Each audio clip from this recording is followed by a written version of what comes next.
26 साल की रूपा कोलकाता के एक पुराने हेरिटेज होटल में एक हाउसकीपिंग स्टाफ की नौकरी कर रही थी। होटल का नाम था रॉयल क्रिसेंट। वो ब्रिटिशर्स के जमाने की एक बिल्डिंग थी। लंबे अंधेरे कॉरिडोर्स, पुरानी लकड़ियों की सीढ़ियां और दीवारें जिन पर बड़ी बड़ी पेंटिंग्स टंगी थी। रूपा को वहां नौकरी करते हुए कुछ ही दिन गुजरे थे, पर एक रात कुछ ऐसा हुआ जिसने उसकी पूरी जिंदगी बदल कर रख दी। एक रात वो अपनी हाउसकीपिंग ड्यूटी कर रही थी जब उसे सेकंड फ्लोर के एक हनीमून स्वीट में से किसी के कुछ घसीटने की आवाज आई। वो आवाज बहुत अजीब थी, तो रूपा ने उस कमरे के पास जाकर उसके दरवाजे पर एक नॉक किया। किसी ने दरवाजा नहीं खोला, तो रूपा ने बोला, hello sir, anybody there? Room service. फिर भी किसी ने दरवाजा नहीं खोला। होटल रिकॉर्ड्स के अकॉर्डिंग उस रूम में कोई गेस्ट नहीं रुका था, इसलिए रूपा ने अपना कार्ड स्वाइप किया और दरवाजा खोलकर वो रूम के अंदर चली गई।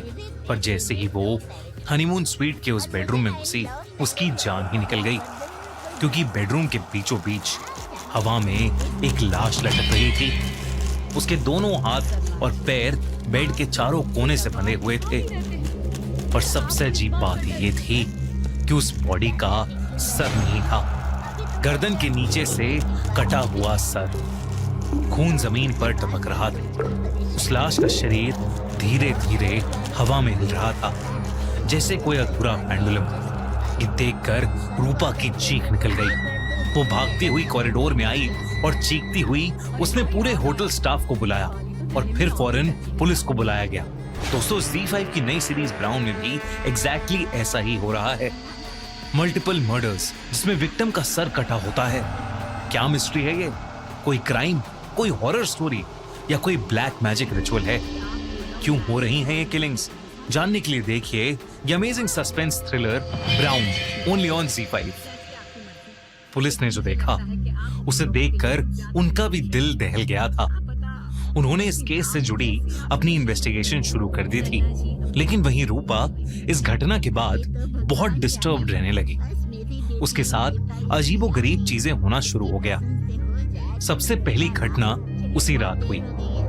रूपा अपने स्टाफ क्वार्टर्स में सो रही थी जब अचानक रात के 3 बजे उसकी आंख खुल गई। उसे लगा कि जैसे उसके कमरे के बाहर कॉरिडोर में कोई कुछ घसीट रहा हो।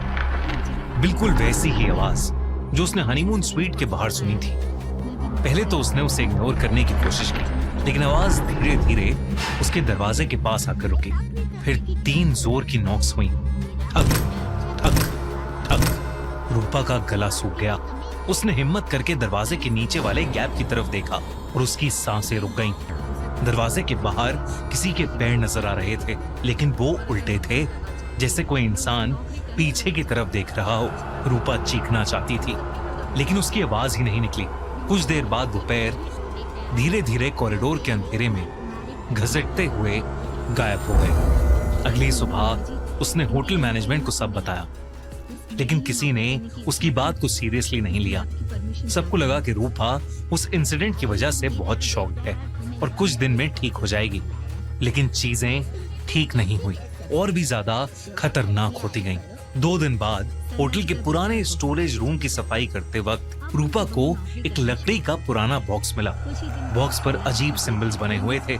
बीच में एक गोला था, उसके अंदर एक आंख और उसके चारों तरफ हाथों के निशान। रूपा से रहा नहीं गया और उसने वो पुराना बॉक्स खोला। अंदर कुछ ब्लैक एंड व्हाइट फोटोग्राफ्स थी।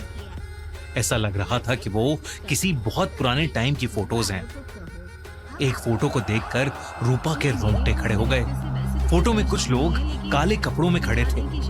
उनके चेहरे पर अजीब मास्क थे और उनके बीच में एक औरत हवा में लटकी हुई थी। उसके हाथ और पैर रस्सी से बंधे हुए थे और उसका सर था ही नहीं। फोटो के पीछे एक शब्द लिखा हुआ था, अर्पण, यानी सैक्रिफाइस। रूपा ने डर के मारे पुलिस को सब कुछ बता दिया और पुलिस को वो फोटो भी दे दी। इन्वेस्टिगेशन में सिर्फ एक अजीब बात सामने आई। उस होटल के नीचे ब्रिटिश एरा का एक सील्ड बेसमेंट मौजूद था, जिसे 1941 के बाद से कभी नहीं खोला गया था। पुलिस ने बेसमेंट खोलने का फैसला किया, जब दरवाजा तोड़ा गया तो अंदर का मंजर देखकर सबकी रूह कांप गई। दीवारों पर वही सिंबल्स बने हुए थे और बीच में एक पत्थर की वेदी बनी हुई थी। उसके आसपास पुरानी हड्डियां बिखरी हुई थीं। फॉरेंसिक एक्सपर्ट्स ने बताया कि कुछ हड्डियां लगभग 70-80 साल पुरानी थीं। साथ ही उन्हें वहां एक पुरानी डायरी भी मिली। उस डायरी में एक खौफनाक सच लिखा था। 1931 में कुछ अमीर और पावरफुल लोगों ने एक सीक्रेट सोसाइटी बनाई थी। वो लड़कियों की बलि चढ़ाते थे और वो इस रिचुअल को अर्पण कहते थे। हर रिचुअल में एक औरत को चुना जाता था, उसके हाथ और पैर बांधे जाते और उसे हवा में लटकाया जाता और फिर उसका सर अलग कर दिया जाता। और सबसे चौंका देने वाली बात यह थी कि डायरी के आखिरी पेज पर लिखा था, जब तक अंतिम अर्पण पूरा नहीं होगा वो लौट कर आते रहेंगे। ये सब जब रूपा को पता चला तो रूपा बहुत ज्यादा डर गई। उसे लगने लगा कि ये रिचुअल अभी भी हो रहा है। उसने सोचा कि वो सुबह होते ही नौकरी छोड़ देगी, लेकिन रूपा के लिए अगली सुबह कभी हुई ही नहीं। उस रात जब वो अपना काम खत्म करके सोने के लिए अपने कमरे में जा रही थी तो उसे ऐसा लगा कि जैसे होटल के उस लंबे कॉरिडोर में उसके साथ साथ कोई और भी चल रहा है। उसने पीछे मुड़कर देखा लेकिन वहां कोई नहीं था। पर जैसे ही उसने अपने कमरे का दरवाजा खोला तो उसे अंदर 5 लोग दिखाई दिए, जिन्होंने बिल्कुल वैसे ही काले कपड़े और काले मास्क पहने थे जो उसने फोटोज में देखे थे। उनमें से हर एक के हाथ में एक कटा हुआ औरत का सर था जो सड़ चुका था। जैसे ही रूपा ने वो सब देखा उसकी चीख निकल गई और वो रूम से बाहर भागी। वो मदद के लिए चीख रही थी, लेकिन ऐसा लग रहा था कि जैसे वो पूरे होटल में अकेली हो। धीरे धीरे हर तरफ से उसे उन काले मांस वाले लोगों ने घेर लिया और तब वो होटल के एक खाली रूम में घुस गई और उसने किसी तरह उस रूम को अंदर से बंद करा। उसके पास उसका फोन था और उसने तुरंत पुलिस को फोन किया और उन्हें सब बताया। पुलिस ने कहा कि वो वहां फौरन आ रहे हैं। पर जैसे ही रूपा ने फोन रखा उसे रियलाइज हुआ कि वो उसी हनीमून स्वीट में है जहां उसने पहला मर्डर देखा था। पुलिस फौरन होटल पहुंची, लेकिन तब तक बहुत देर हो चुकी थी। उस होटल के हनीमून स्वीट का दरवाजा अंदर से लॉक था। जब पुलिस ने वो दरवाजा खुलवाया तो वो सहम गए। कमरे के बीचों बीच हवा में एक लाश लटक रही थी। उसके हाथ और पैर बेड के चारों कोने से बंधे हुए थे। शरीर धीरे धीरे हवा में हिल रहा था जैसे कोई अधूरा पेंडुलम, और उसका सर धड़ से गायब था। वो लाश किसी और की नहीं बल्कि रूपा की थी। पुलिस को रूम की दीवार पर खून से लिखा हुआ एक संदेश मिला, अंतिम अर्पण। इस इंसिडेंट के बाद पुलिस को रूपा की सारी बातों पर यकीन हो गया और उन्होंने उस पूरे होटल को सील कर दिया। पुलिस को उस कल्ट रिचुअल के बारे में कोई और ठोस सबूत नहीं मिला। तो कुछ दिन के बाद वो होटल एक दूसरे नाम से फिर खुल गया, लेकिन वहां के लोग आज भी ये कहते हैं कि उस होटल के अंदर एक सरकटी औरत की आत्मा भटकती है। दोस्तों, कैसी लगी आपको ये कहानी?